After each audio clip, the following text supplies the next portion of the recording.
Breaking news tayo mga kababayan. Nako, Tito Soto, kakasuhan ng Korte Suprema.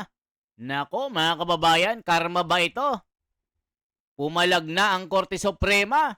Ito po ang sabi, Soto Lacson, posible sampahan ng kaso sa Korte Suprema ayon sa isang abogado. Halaka, itong mag-best friend pala na bulagaan, kakasuhan ng Korte Suprema.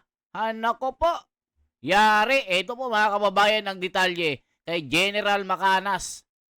Magaling ito. Pinakapaborito kong pinakamagaling na komentarista na nagre-react po ng video. Panoorin po natin mga kababayan. Ito po, yari. Itong dalawang school bukol na ito. Yun ang sabi ng mga tao. Action, opinion, itong balita na publish sa Brigada News. Tungkol ito sa plano ng isang abogado na magpetisyon o magreklamo sa Supreme Court laban kay Senate President Soto and Blue Ribbon Committee Chairman Panfilo Lacson. Ito, title, Petitioner handang dumulog sa Supreme Court sakaling hindi pa rin ilabas ang draft report ng Blue Ribbon Committee. Handang iakyat sa Supreme Court ni Attorney Marvin Aceron ang usapin sa draft report ng Blue Ribbon Committee sakaling hindi pa rin ito ilalabas ng Senado. Kung maalala, sa ilalim ng nag-leak na draft, kasama sa inirekomendang kasuhan ay sina Senators Chis Escudero, Joel Villanueva at Jingo Estrada. Nag-withdraw ng pirma sina Senators Mig Zubiri, JB Ejercito at Win Gatchalian. Kamakalawa, nag-submit ng petisyon si Aceron sa Senado para isapubliko na ito, pero sumagot si Senate President Tito Soto na kaya hindi ito inilalabas ay dahil draft pangalang at hindi pa pinal. Sa panayam ng Brigada News FM Manila kay Attorney Aceron, iginit nitong may karapatan ang publiko na magkaroon ng malinaw na impormasyon kahit pa ito'y draft pa lamang. Nako po mga kababayan, yari na. Delikado ang dalawang ito, mga kababayan. Itong sabi, Soto Lacson, posible sampahan ng kaso sa Korte Suprema ng isang abogado. Halaka, karma ba ito mga kababayan sa pinaggagawa ng dalawang ito? Itong sabi ng mga komento, maraming tinatago si Lacson at Soto sa taong bayan, sigurado sa utos ng mastermind. Ilang maleta kaya ang bayad sa kanila? Halaka. Si Tuta Soto, nako itong mga komento, tama lang nasampahan sila ng kaso, bendalo na naman. Dory de los Rosario, kagaguhan talaga, babanatan yung mga maayos naman, sila Chis Escudero, ang binanatan imbes sa mga totoong buhaya. Grabe, truth matters. Dapat ginawa mo na ang kaso bago ibalita, kaya malayang nakakagawa ng paraan ng mga magnanakaw at bayaran na senador at congressman. Manny Pineda, halaka. Bakit posible pa kasuhan na? Sabi ni June B. 1852. Naku po mga kababayan ko. Ross Datom, naku galit na galit. Tuloy pa natin. Nako, yari na si Tito Soto at Lacson dito. Ayon pa kay Aceron, mas nakakahiya kung pinagtatakpan ang katotohanan, lalo na kung may mga lumabas na balita na sangkot sa kaso ang ilang senador. Binigyan diin ng abogado na ang mga senador ay hindi naroroon para makipagkaibigan, kundi upang gampanan ang tapat ang kanilang tungkulin bilang lingkod bayan. So, ayos, Attorney Marvin Aceron, first time ko siyang marinig, pangalan niya. Kaya lang, agree ako sa kanyang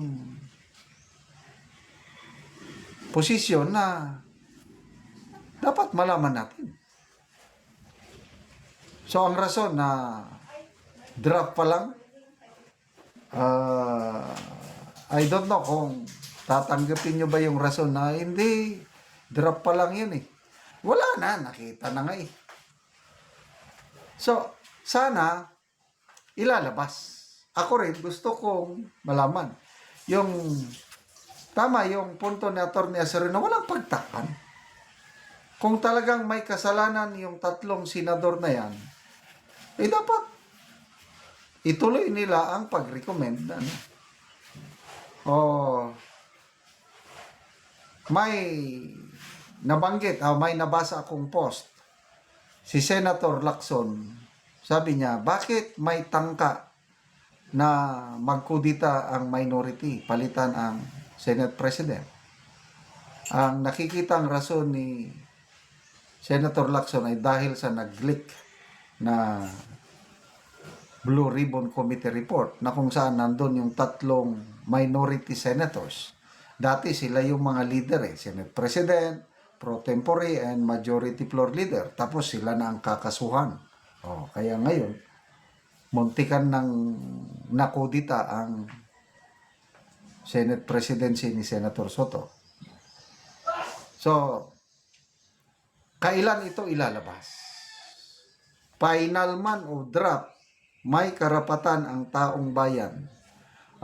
Sumisigaw ang taong bayan na kung sino yung nagkasala, dapat kasuhan at maparusahan, makulong.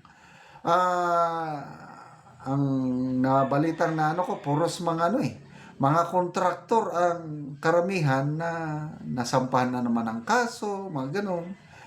Mga dilis lang yun Mga biktima, sa pananaw ko, mga kontraktor biktima yan. Although may kasalanan sila, but they are the least guilty. Ayan, mga kababayan ko, kaya nagagalit ang taong bayan dito sa dalawa. Mukhang may agenda na sikreto na mabaho, sabi ng mga tao. Mga kababayan ko, sa grabe mga komento dito, dapat lang cover up ang ginagawa nila Soto at Lacson. Worse, they're ignoring or binabastos nila ang Supreme Court. Bangag ang tambaluslos, ang congressman ang dapat ikulong, sabi ni Manuel Lim. Dapat ginawa mo na ang kaso bago ibalita kayang malayang nakakagawa ng paraan ng mga magnanakaw at bayaran na senador at congressman. Ayos lang at nang magising, tama lang nasampahan sila ng kaso, bendalo na naman. Grabe talaga mga tao. Dapat ang walang kwentang senador. Tama, gyud sir. Apil gyud ang congressman. Yung taga DPWH sila. Ang nangunguna dyan sila ang dapat managot. Grabe na ito. Mga kababayan ko.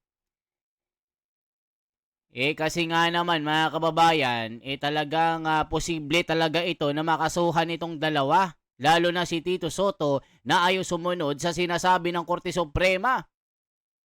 Gustong araw-arawin daw ang ang impeachment ni Sara Wala nang birthday, wala nang holiday wala nang Semana Santa O mga kababayan, kayo ba? Naniniwala ba kayo dito kay Lacson? Sa tingin nyo, may kredibilidad pa ba ito? Sabi ni ng mga komento 'Di ba? Anong masasabi nyo mga kababayan ko? Magkomento na kayo. At sabihin nyo ang mga sari-saring mga opinion nyo kung anong masasabi nyo dito sa sinasabi ni Soto na araw-arawin na. Sabi niya, araw-arawin na natin. Diba? Diba mga kababayan? O sabi ni Tonet, Loretta, 282, dito po ako sa Bicol. Diba? Elias Salon Sagay Fernandez, shout out, 'di ba? Yan ang mga sinasabi ng mga tao. Ano na, Tito Soto? Thanks for supporting BP Sara. Ayan, yes, kami pa rin. 'Di ba, mga kababayan? Ano pong masasabi nyo? This is the Wonders Philippines. For transparency, for a better democracy. Mabuhay po.